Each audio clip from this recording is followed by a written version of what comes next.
Hey guys, alright, it's Brett from Iron Body Martial Arts. How's it going? In case you don't know, we're on a channel here on YouTube that focuses mainly on old style traditional martial arts and conditioning training. Recently, if you've been following the channel, you'll know that I've joined up with my local MMA club. I've been going for a few weeks now. I've been going to between 4 and 6 classes of boxing, kickboxing, Muay Thai, and BJJ with a gi and BJJ with a no gi. So wrestling and striking and stuff like that. I've been going to the MMA club. And my reason for going to that club was, well, one, to get into the fight world, because you have to join a club to get the channels to go to have some competitive fights. And two was just to show, rather than to prove to myself, to show that the traditional conditioning training and the traditional focus of martial arts, if followed to its true extent, with a bit of a good mindset or a fighting mindset, not living in the clouds, not being airy-fairy, not being overconfident in what it is you're learning without testing it, is just to show that these trainings and these practices are useful and good for people, and good for the traditional martial artists, the Chinese martial artists, the traditional Japanese martial artists, any kind of traditional martial arts, that our old style conditioning and our old style training does work, and it does translate to any kind of modern combat sport with a bit of tweaking here and there. So for those of you guys who are following the channel, I've been doing little updates as the weeks go on things that I've found that surprise me, things that don't surprise me, and just stuff like that with regards to training. Now, for the last couple of weeks, I've been pretty heavy on the BJJ, gi and no gi grappling and wrestling. And I don't know if I've put this in a video before, but one thing that I will say is, I might have put it in a video before, I can't remember. One thing I will say is one of the great benefits of the traditional training, conditioning aspects of Iron Body Martial Arts, or the Iron Body Martial Arts Kung Fu, or whatever you want to call what it is that I do or try and represent.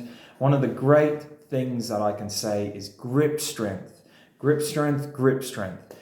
Grip strength is such an easy thing to train. There's lots of different methods, there's lots of different techniques, and what a difference it makes when it comes to wrestling and when it comes to jiu-jitsu. Everyone thinks, and they're right, jiu-jitsu is a very technical sport, a very technical martial art, and it is intricate and technical. But when it comes to wrestling, and also no-gi wrestling, sometimes the bare meat and bones of strength, toughness, and power can make a big difference. Just like having a really hard punch, in a combat sport, in a match, or in real life. You could, in a ring or an arena, you could be fighting someone and they could be picking you apart with good hits, good boxing. But if you've got a really strong hit, and you see in the UFC, and you just hit that guy once, boom, he's down. So one thing I'd say, maybe not to that great a level of an extent, but one thing especially I've found really useful over the last couple of weeks is the grip strength training and power. The cat's joined me. Cat cameo. So the grip strength, the grip strength training and power has been there we go, he's gone again. Has been awesome.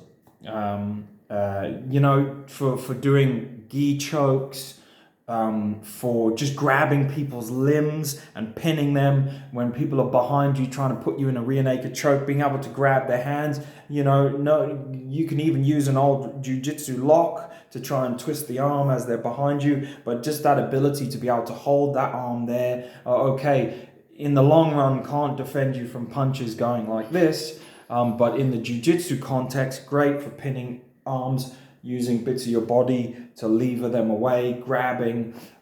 So yeah, guys, grip strength, I don't want to labor on it too much, but because it should be obvious why grip strength is great, but grip strength is been from the traditional training has been awesome, and I can see why our ancestors or whatever valued grip strength, and the traditional karate, traditional Chinese kung fu, grip strength was something very prized and valued. Now I've got loads of videos on grip strength training. If not, hit me up with a message. I'll do some new ones. I've even got a video from not long back called grip strength training for jiu-jitsu. So trust me, guys, my ability and my grip strength isn't fantastic, but my ability to simply just grab someone's collar or grab their gi and pull it down, or grab a limb and pin it to the floor, you know, has helped me, you know, against rolling with people who should be, and well, who are a higher level at jiu-jitsu than me, and should be able to implement, albeit they're probably going a bit easy on me, but should be able to easily twist me up. But just a little thing of grip strength makes a big difference. So definitely, if you're a jiu-jitsu practitioner, if you're a beginner, and you're not happy with your grip strength, it's definitely something you can work on. Yeah, it's like any muscle, it's like anything. You can do it slowly, you can chip away at it. So yeah, so for anyone who's still listening, grip strength, great help. It's been a great thing, very worth doing for chokes. For the list goes on. I'll tell you what, I will do a newer video. I'm bouncing around. I will do a newer video on grip strength and the stuff, maybe a shorter one than this, and the stuff that I've found helpful, and a few exercises and tips. No. Now the cat's playing with its freaking ball. Oi, come here. Come here, you bugger. Play with your ball and make noise. All right. So what else do we have? Yeah, you're as confused as I am. So next thing. Neck strength. I've had a few comments from people saying, oh man, your neck's really strong. Now, this goes without saying for BJJ, for MMA, for whatever, for real life.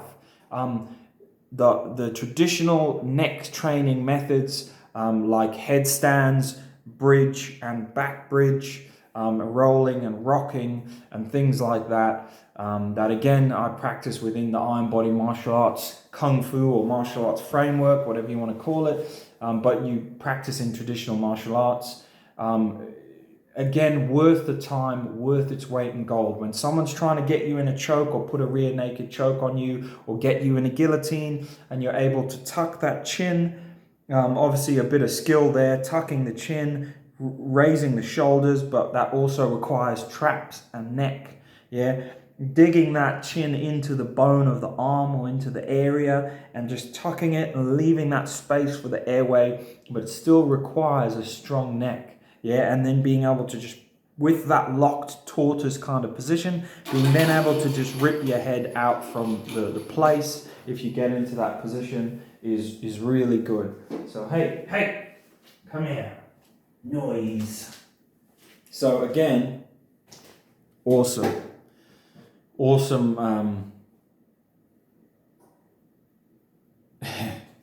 That was my missus's cat. It's tormenting me. So again, guys, awesome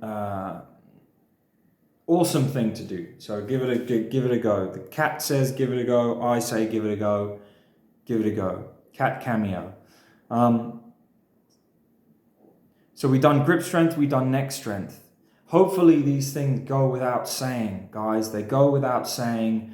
It's obvious. It should be obvious to people, but just in case it isn't, I thought I'd mention them in my thing. Another thing, traditional stances.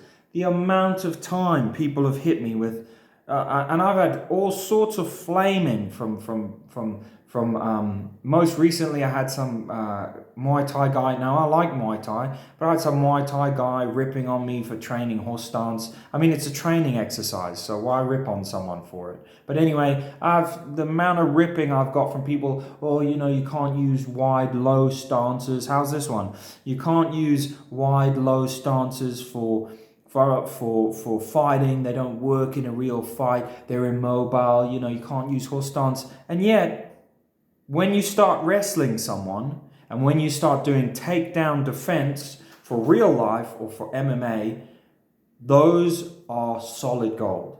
So my low and strong base, through training the traditional methods of bow arrow stance and horse stance over and over again, training, moving in between them, means that when someone goes for a takedown, a one-leg takedown, or or any kind of lower body takedown, or if they're on the floor in a jiu-jitsu position and they're trying to pull your ankle out from under you and throw you on the floor, any kind of that sort of stuff. Being able to have a wide, stable base, I'm telling you guys, it works. Even so early on in my cross training, but I knew it. I never doubted it would.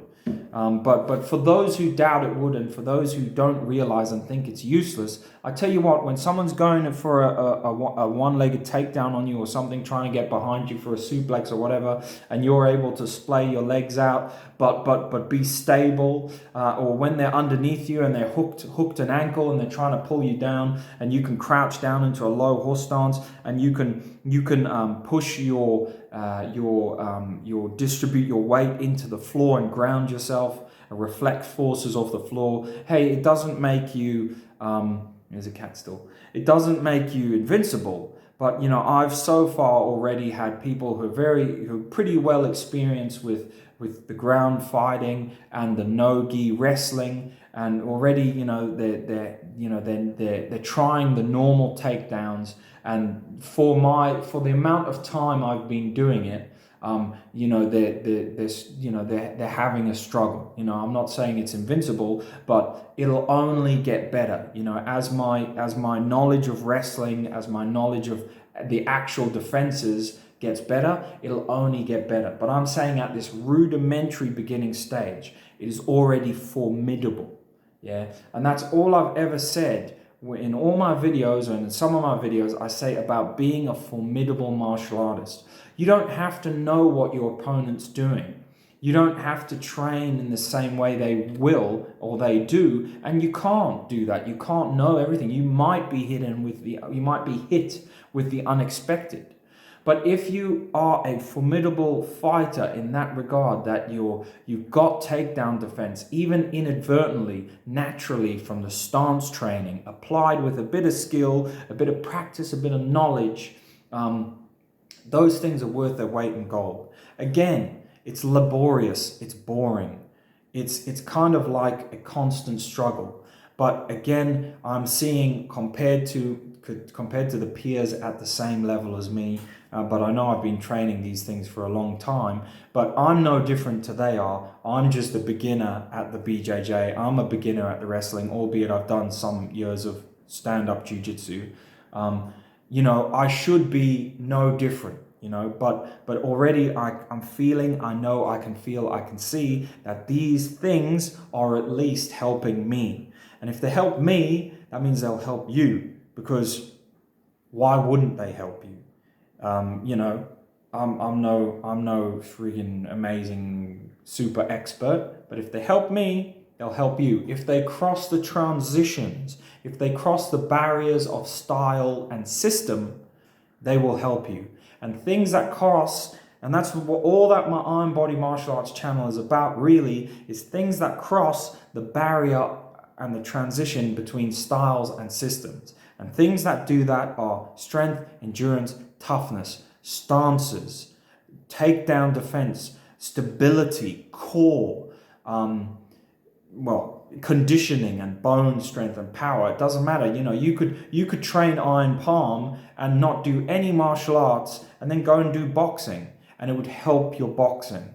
Yeah, you could train traditional kung fu stances and never have done any jiu-jitsu, and when someone tries to take you down, sweep your legs out from under you or lift you, you'll be able to ground your weight, you'll be able to distribute it and spread it, as long as you've got a bit of a fighting mentality.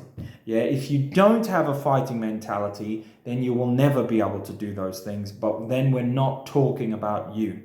Yeah, then you haven't developed your martial arts, you haven't been trying your skills and testing them in your mind or testing them on people. You need to do that, yeah.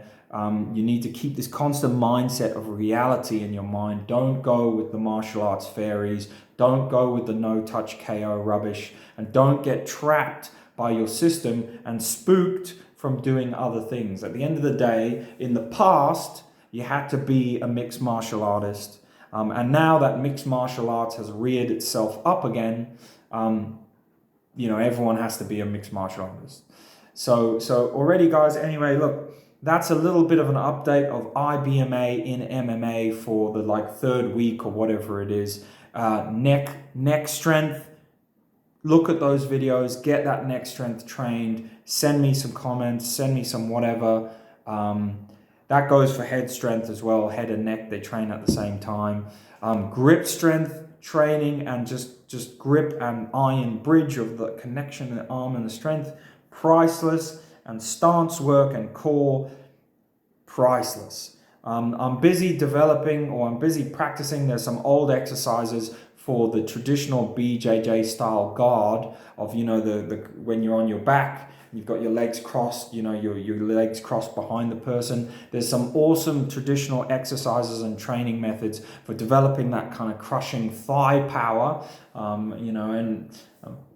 just the last, even though my thighs aren't the greatest, just the last role that I had, I submitted someone with a thigh crush, where you put your legs around their body, you cross your feet together and you just straighten your legs and you squeeze and you just literally crush the body so that, they're just in pain and they have to submit. Yeah, so even simple things like that are awesome. So I'm just getting those, I'm testing them out. There's some good traditional exercises for developing those sorts of things. There's one that's really good and traditional, but it's a bit silly and probably no one would train it. It's ringing round a tree. It's an old exercise from 72 Secret Arts of the Shaolin, where you literally hug a tree with your legs. You squat down, you grab a tree with your arms and your legs, and you literally just squeeze it. Imagine if you're trying to shimmy up a coconut tree or something, just by squeezing onto it. That's literally what you do. But I'm trying to modify that. I've tried a few things now. I'm trying to modify that so I can present it with other tools and other items as a training method that, anyone who's doing BJJ or anyone who wants to strengthen that thigh power can use without looking as so silly. And also if you don't have a tree, because not everyone has a tree. All right. So, okay guys, well, me and the cat are gonna go now. I've got some rice cooking, but thanks to all the Patreon subscribers, thanks to the people who follow the channel. Like and subscribe, share, but maybe not share this video or you can, but people might get confused. But actually share this video, go on, like and subscribe, share. Thanks for you guys' support, thanks for following the channel. Keep a lookout on the community section of the channel, because I post the odd picture from the website of the place that I train, and you'll see me peeking around in the background, trying to earn my stripes. But so far, guys, I'll catch you around. No surprises, yeah. But as soon as I get some surprises, I'll tell you. But at the moment, guys, no surprises. Anyway, this video is 18 minutes long. I'm going to end it now. Me and the cat are gonna go. All right, cool guys, have a good one. Keep up the good training.